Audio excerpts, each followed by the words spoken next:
ఆ ముహూర్తానికి పెళ్లి జరిపిద్దామండి. నమస్కారం. వెళ్ళిరా బాబు. అసలు ఏం జరుగుతుంది? సిరిని కార్తీక్ ఇచ్చి పెళ్లి చేయాలని మాట్లాడుకున్నాం. ఎవరిని అడిగి నిర్ణయించారు? నాకు ఒక మాట కూడా చెప్పరా? నువ్వు దానికి అన్నవని తెలిస్తే దానికి ఎప్పటికీ పెళ్లి కాదు.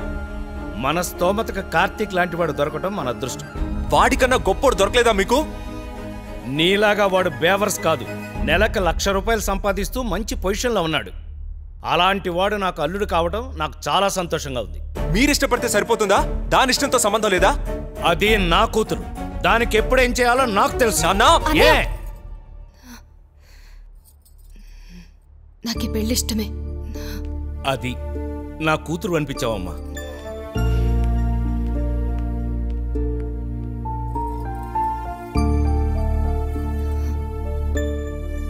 ఏంట్రా ఇది? పోయి ఆ కార్తీక్ గాని పెళ్లి చేసుకుంటావా? చిన్నప్పటి నుంచి నాన్న మన కోసం ఎన్నో వదులుకున్నాడ్రా. ఇప్పుడు నాకన్నా నాన్న సంతోషం ముఖ్యమన్నయ్య. ఇంట్లో నేను కూడా నాన్న మాట వినకపోతే ఇంక నాన్న అనే పదానికి గౌరవం ఏముంటుందన్నయ్య.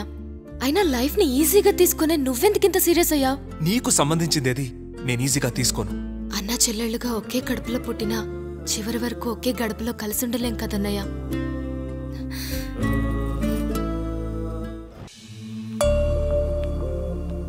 మీ అన్నయ్య క్లాస్ రూమ్లో తాగి తందనాలాడాడంట. ఆహా, ఎంత మంచి కొడుకును కన్నావని ఆ ప్రిన్సిపాల్ ఫోన్ చేసి నా క్లాస్ పీకాడు. వీడేదో చదివి బాగుపడతాడని కోచింగ్లో జాయిన్ చేశాను. ఫీజు దండగా. ఏంటి నాన్న పండగ పూట కూడా? నేను చెప్పాను మీకు గ్రూప్స్ కోచింగ్ తీసుకుంటానని. ఎవరికి ఏది ఇష్టమో అది చదువుకోనివ్వాలి. మీ ఇష్టాన్ని మా మీద రుద్దితే ఇలాగే ఉంటది.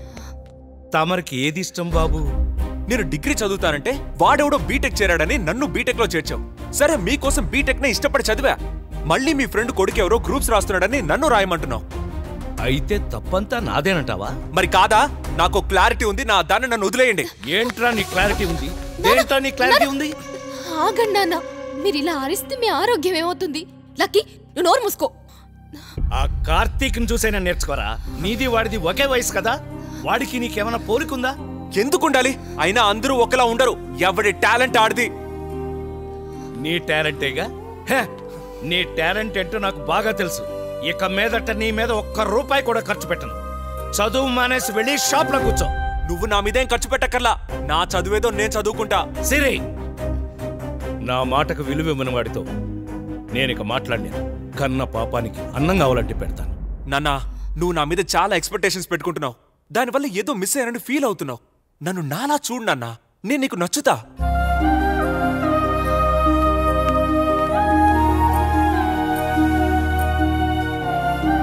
కొడుకుతో పాటే తండ్రి పుడతాడు. అదే కొడుకు ఎదురు తిరిగితే ఆ తండ్రి చనిపోతాడు. కాంప్లెక్స్ దగ్గర ముష్టి యుద్ధం చేసావంట. ఓహో, సోషల్ మీడియా కన్నా స్పీడ్గా ఉందిగా మీ నెట్వర్క్. అది కాదు నాన్న, అసలు ఏం జరిగిందంటే? దారిని పోయేవాడితో నీకు పనేంట్రా? మా హీరో సినిమా ఫ్లాప్ అంటే మా కోపం రాదా? నా హార్ట్ హట్ అయింది. ఎంతకాలం ఇలా బేవర్స్లా తిరుగుతావురా? నీకు బరువు బాధ్యతలు తెలియవా? నా దృష్టిలో బరువు అంటే మోయాలనిపించేది. బాధ్యత అంటే దాని గురించి తెలుసుకోవడానికి ఇంకా టైం ఉందిలే. ఇదిగో అమ్మా సిరి, వాగ్దేవి ఇన్స్టిట్యూట్లో గ్రూప్స్ ట్రైనింగ్ కోసమని డబ్బులు కట్టాను. ఒక 6 నెలలు కష్టపడి చదివితే కనీసం ఒక గవర్నమెంట్ జాబ్ అయినా వస్తుంది. ఆ 4 గోడల మధ్య 40 మందిలో కూర్చొని ఆ కోచింగ్ తీసుకోవడం నా వల్ల కాదు. బీటెక్ చేశానన్న పొగర్రా నీకు. నీలాంటి వాడు ఇంటికి ఒకడున్నాడు. ఉద్యోగం రానప్పుడు ఎందుకది?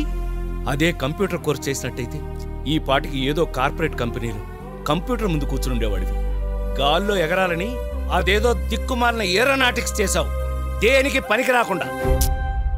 చూడన్నా, నేను కాన్సన్ట్రేట్ చేసి 3 నెలలు అమీర్పేటలో కోచింగ్ తీసుకుంటే ఏదో ఒక జాబ్ లో సెటిల్ అవుతా. నాకు కావాల్సింది సెటిల్ అవడం కాదు, సక్సెస్ అవ్వాలి.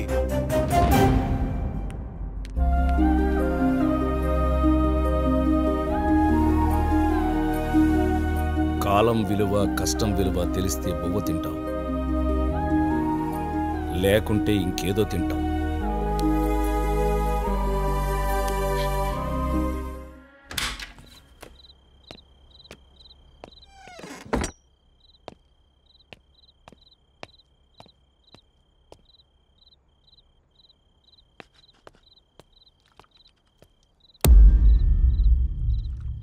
ఈ రోజు ఏంటో తెలుసు కదా.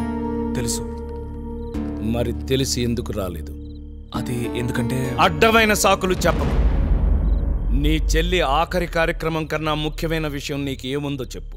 నాన్న, నా దృష్టిలో ఇది సిరికి సంబంధించిన చివరి కార్యక్రమం కాదు. అన్నం తినమ్మా అంటే అన్నయ్య తిన్నాకే అనేది, బట్టలు కొనుక్కోమ్మా అంటే అన్నయ్య కొన్నాకే అనేది, ఒక్కరినే చదివించగలను అనంటే తను చదువు మానేసింది.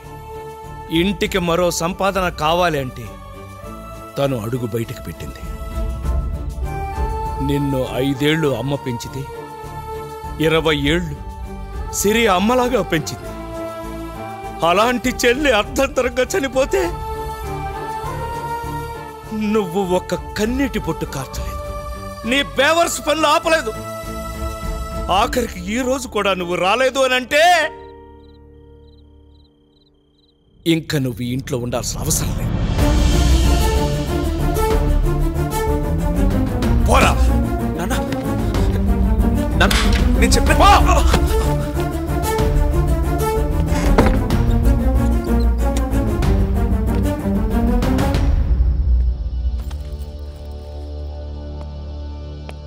ఎక్కడికి వెళ్ళమంటావు?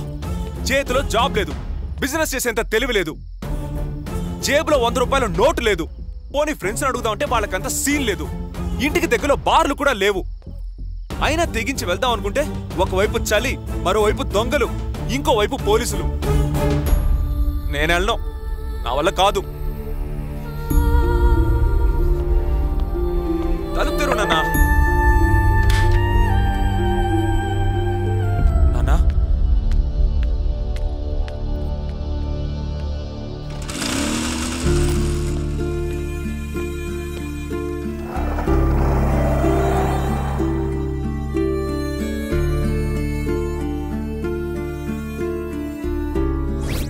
గారి క్లాసులు రోజు రోజుకి ఎక్కువైపోతున్నాయి సరే. నువ్వు లేకపోతే నేను అసలు ఇంటికి కూడా రాను. నాన్న చెప్పేది నీ మంచికే కదరా.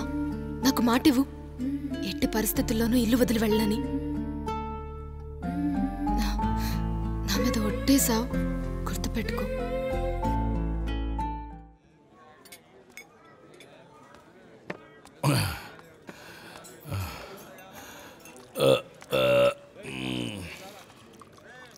ఒరే, అలా తాగితే లివర్ పాడైపోద్దిరా. ప్రాణమే పోయింది, ఏదో లివర్దే ఉందరా. ఒరే, మళ్ళీ నిన్ను ఇలా బార్లో చూస్తాను అనుకోలేదురా. నేను వస్తాను అనుకోలేదు. సిరి విషయంలో దేవుడు నీకు అన్యాయం చేశాడురా. సిరిపోయాక 25 ఏళ్ల క్రితం వదిలేసిన మందే ఇప్పుడు నాకు మందయిందిరా. జీవితంలో కష్టం అంటే ప్రాణం పోవడం కాదురా, ప్రాణానికి ప్రాణం అనుకున్న వాళ్ళు దూరం అయిపోవడం. నరకం అంటే దానికి మనం కారణం కావడం. ఇప్పుడు ఆ నరకమే నేను అనుభవిస్తున్నాను రా గిరి. నిన్ను ఇలా చూస్తుంటే భయం వేస్తుందిరా. బ్రతుకంటే ఆశ లేనివాణ్ణి చావు భయపెట్టలేదురా. సిరిపోయాక చావంటేనే నాకు అసహ్యం వేస్తుంది.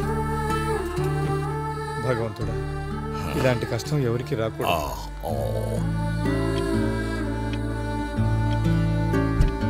నాన్న ఈ టైంలో ఎక్కడికి వెళ్ళి ఉంటాడు? చెప్పన్నా. రే గంగా, నాన్న షాప్కి వచ్చాడా? నాన్న షాప్కి రాలేదన్నా. చెప్పరా మామ. రే డోలు, నాన్న ఏమైనా కనిపించాడా? మా నాయనే చూడలేదు, మీ నాయన ఎట్లా చూస్తా?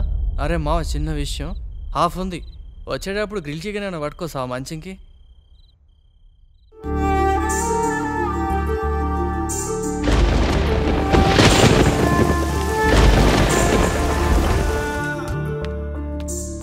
నాన్నా, నాన్నా, లే నాన్నా, నాన్నా.